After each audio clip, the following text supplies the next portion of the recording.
speak. The heart is prone to inclining toward that which is just.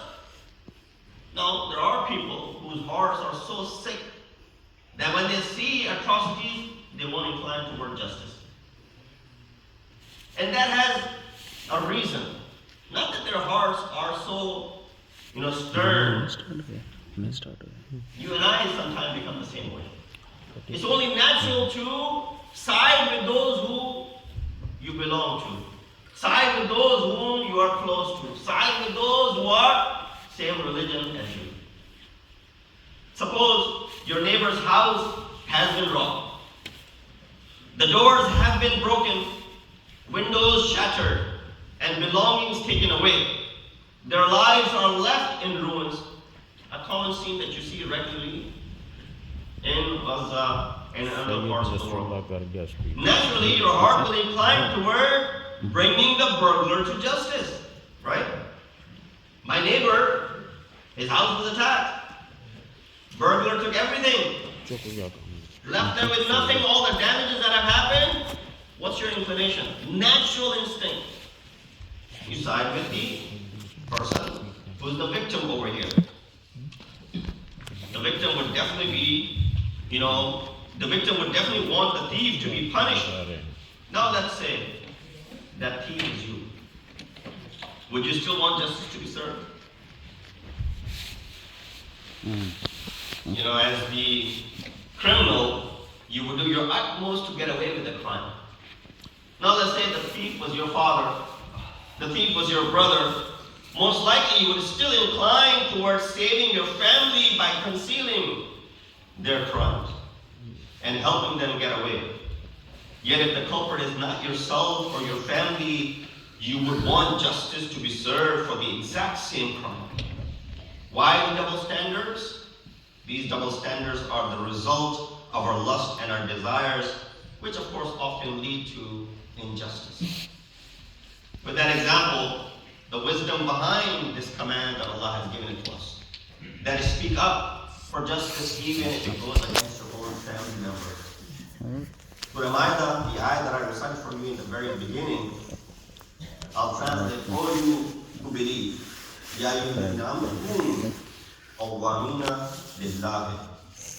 O you who believe, stand out firmly for Allah as just witnesses. And let not the enmity and hatred of others make you avoid justice.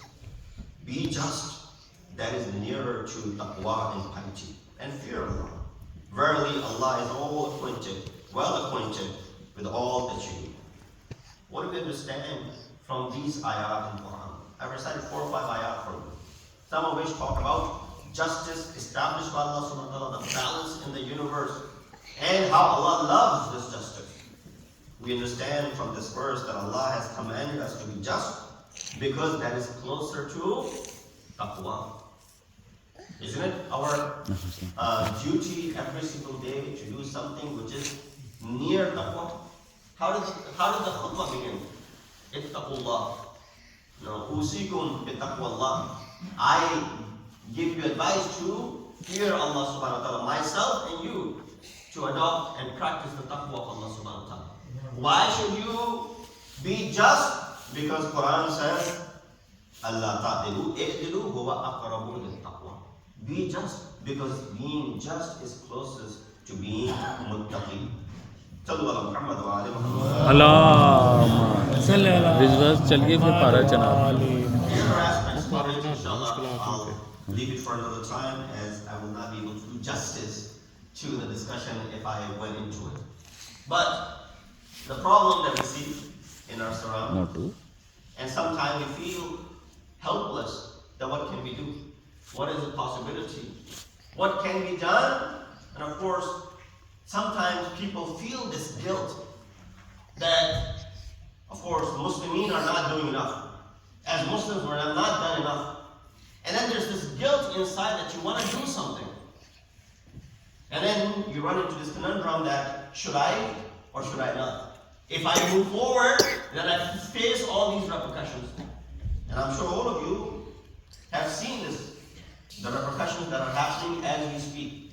Those who spoke out against this injustice We're not scared.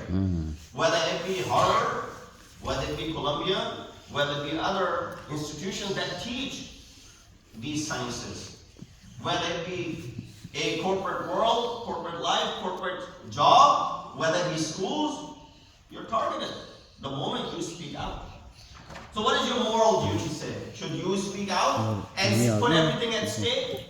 Because you know, by saying something, you're possibly going to cause outrage, which is of course wrong. There shouldn't be any outrage. Whatever happened to freedom of speech? No? You gave us all the freedom of speech. Now when we speak our heart, they say, well, this is wrong, this is hate speech, this is not permissible. And then when we say, well, don't burn Quran and don't speak ill of Prophet, we say, well, freedom of speech. Everyone has the right to say what they want. So these double standards, this society is not based on justice. If anything, there's lack of justice in it. So when you and I are in this conundrum as to, should I speak out? But then you fear what will happen in the future. Will I lose my job? With this uncertainty that lies in front of you, what will happen? But then there's this guilt inside of you that wants you to say something and do something. So here you need to apply the formula of Amr bil Ma'ruf wa Nahy anil Munkar. Nahy anil Munkar is that you speak up against the injustice. If there's any wrong that is happening, you gotta do something about it. But of course with conditions. With some reservations. If you think that there will be some sort of bodily and mental and spiritual harm to you, to your family, then of course you don't have the obligation to go ahead and say it. Don't live in guilt that, oh, if I didn't do it, means that I was not part of it, or I did not do my duty. You don't always have to do everything. Leave certain things to certain other individuals. It's not saying that everyone has to, for example, give lectures and speak up against it. No, that's not the duty of all the people. If you can just be part of a procession, that is your duty. If you can't go to the procession because there's a possibility something will happen, just providing for those who are going and facilitating them is your duty. You don't have to say, well, I want to be the speaker at the program. Now you're going to be on the big screen, highlight. And I'll face all the repercussions. If you're willing to, then sure. لا تلقوا بأيديكم إلى التهلكة. Ayat of Quran. Don't throw yourself into halakat with your own hands. So you gotta make sure that you are able to draw a line between bravery and valor, jur'at and courage, and tahawwur, and going overboard. With that said, I think our duty is very clear.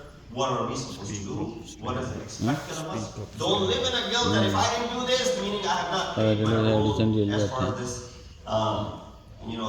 this atrocity is being done. You play your role according to your ability, whatever is possible for you.